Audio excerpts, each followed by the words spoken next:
Olá, tudo bem? Essa aqui é a jornada de leitura do livro de Jeremias. Hoje é o dia do capítulo 15 e do capítulo 16. Esse é o canal Somando Mentes, meu nome é Eduardo. Para começar, capítulo 15, versículo 19, já diz assim, ó: Assim respondeu o Senhor: se você se arrepender, eu vou restaurar você, para que você possa me servir.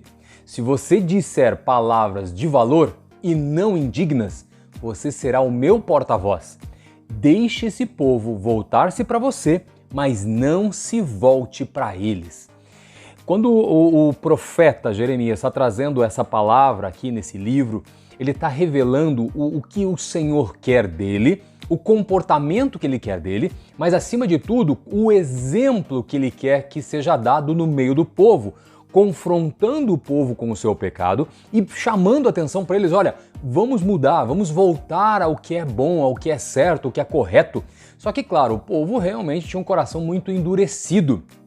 Mas o ponto principal aqui seria eu e você, na realidade que nós vivemos hoje, nessa situação que o mundo está envolvido, com tanta correria, com tanto aquelas situações assim que você olha e você pensa, nossa, mas parece que não tem espaço para mais bagunça nesse planeta, e sempre dá um jeito, alguém dá um jeito de bagunçar um pouquinho mais.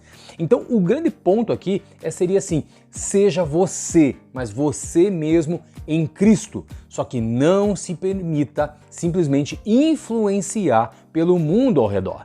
Então seja, acima de tudo, um influenciador. Agora, influenciador não é qualquer influenciador e não é qualquer influência. Não é, basicamente, é o seguinte: não é o que eu penso e nem o que você pensa. Mas a gente deve fazer tudo isso baseado na palavra, baseado no comportamento e no exemplo que Jesus deixou para nós. Então seria assim, é o que está lá em Filipenses 2:5, seja a atitude de vocês a mesma de Cristo Jesus.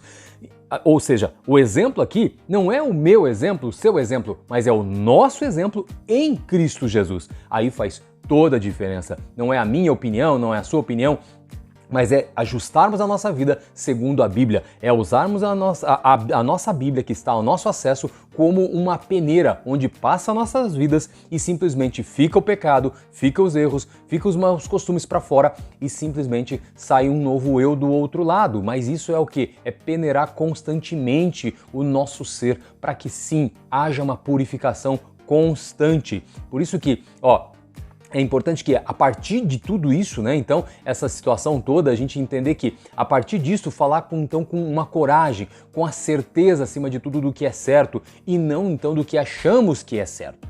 E quando nós fazemos, para a gente chegar nesse modelo, seria, claro, uma caminhada com Jesus, com o Espírito Santo e lendo a palavra, porque é ali que nós vamos então aprender o conteúdo que nós precisamos utilizar em nós primeiros e para depois poder compartilhar com as pessoas que estão ao nosso redor. É como qualquer área da nossa vida, seja de estudo, de trabalho, para nos tornarmos pessoas melhores naquilo que nós já fazemos, nós estudamos mais, nós praticamos mais. Com o Evangelho é a mesma coisa. Ser um pequeno Cristo em formação, ser um cristão, é isso, é essa constância entre estudar mais, colocar em prática, passar situações que vão nos aprimorar, e não estou dizendo que as situações serão boas, pelo contrário, serão justamente essas situações mais difíceis que nos fazem cristãos melhores. Afinal de contas, mar calmo não faz bons capitães, já ouviu esse ditado? Por isso que um bom cristão vai sim passar por tormentas, assim como a palavra narra tantas tormentas que o próprio Jesus, o nosso exemplo de vida, passou. Por isso que lá em 1 Coríntios 2,16 diz assim, porque quem conheceu a mente do Senhor para que possa instruí-lo?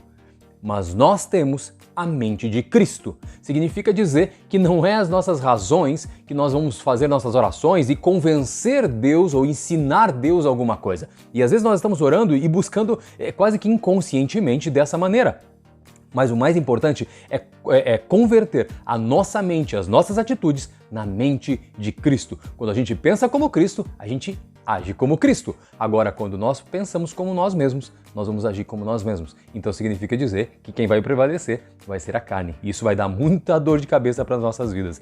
Por isso que quando nós estamos vendo esse livro de Jeremias, ele nos ensina muito sobre um povo que deveria ter se convertido, aprendido, só que infelizmente buscou o lado negro da força, como eu sempre brinco aqui nesse canal, não é? Então vamos lá. Capítulo agora 15, versículo 20 vai dizer assim, eu farei de você uma muralha de bronze fortificada diante desse povo.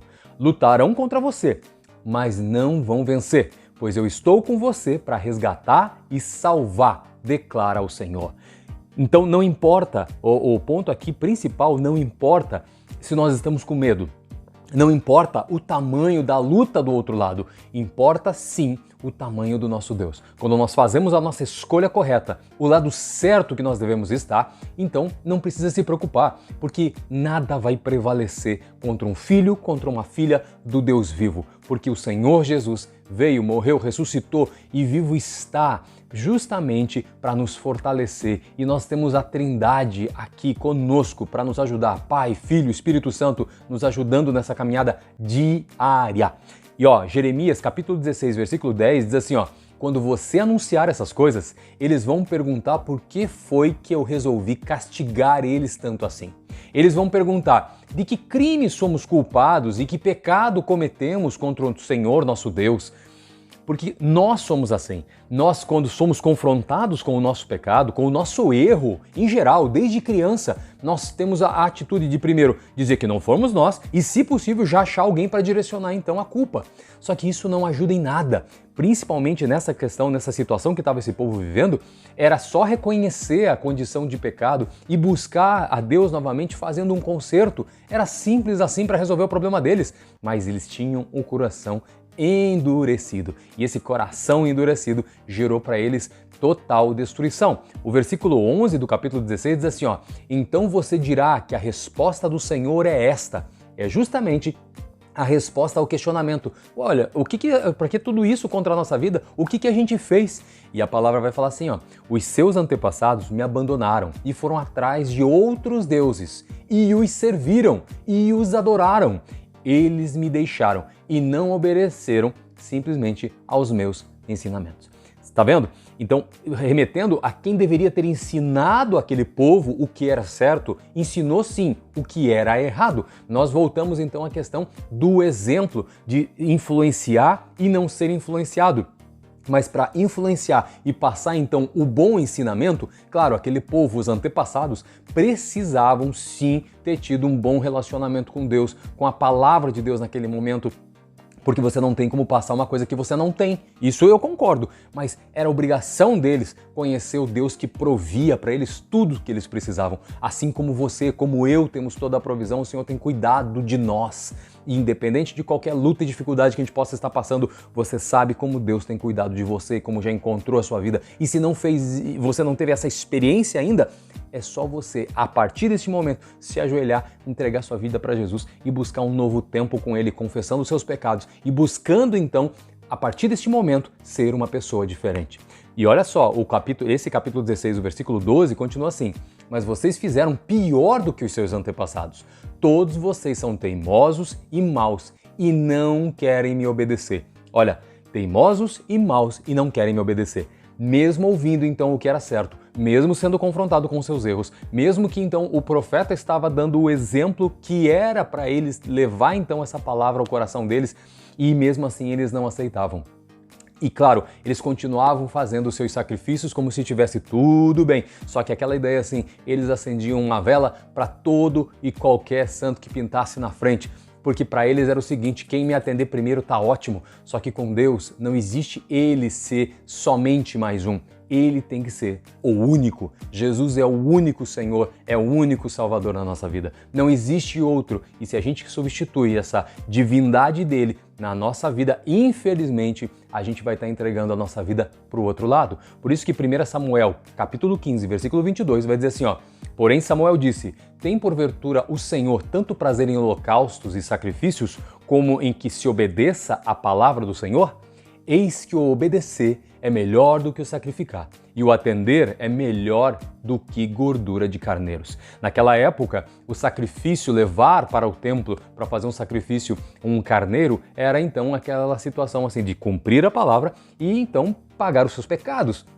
Só que o ponto era que eles não estavam pensando em fazer isso e realmente abandonar a vida que levavam. Não, simplesmente faziam isso por uma questão social. É isso que virou. E, claro, faziam isso para para Deus e faziam isso para os outros deuses, que nem a gente estava lendo então com relação ao profeta Jeremias. No tempo do profeta Samuel, basicamente era a mesma coisa, ou seja, eram ciclos de pecado, de destruição e de misericórdia, e depois então faziam um concerto com Deus, mas esperavam passar toda a luta, esperavam levar muito no lombo para depois se consertarem. Para que a gente precisa disso? Nós temos esses exemplos, e sabendo então de tudo isso que já aconteceu, a pergunta é, você acha que não acontece novamente na nossa vida? Infelizmente acontece. Mas então, este é o momento da virada de chave, da mudança da sua vida, da minha vida, na presença do Senhor. É reconhecendo que para o Senhor todos somos iguais e temos acesso completo a Ele. Depende de cada um de nós reconhecer a santidade de Deus na nossa vida. E então, por conta disso, óbvio, reconhecer o nosso pecado. E quando nós nos entregamos, então a gente não adianta fazer o sacrifício, não adianta acender a vela, não adianta entregar um bom valor, ou querer ajudar os outros, ou querer ser uma boa pessoa. Não, boa pessoa não basta diante do Senhor, porque, como Jesus mesmo falou, bom só existe um, que é Deus. Então, para nós realmente superarmos a nossa vida aqui nessa terra e alcançarmos então a plenitude em Cristo, nós precisamos então nos entregar e somente ter um único Deus, um único Salvador e um único Espírito Santo. Por isso, essa palavra chegou ao teu coração, então faça a tua parte, se entregue ao Senhor, faça esse concerto com a Trindade e eu tenho certeza que a sua vida vai ser totalmente transformada para Jesus. Deus abençoe você, Deus abençoe sua família, leia a Bíblia, se liberte. E se Deus quiser, até o próximo vídeo. Tchau!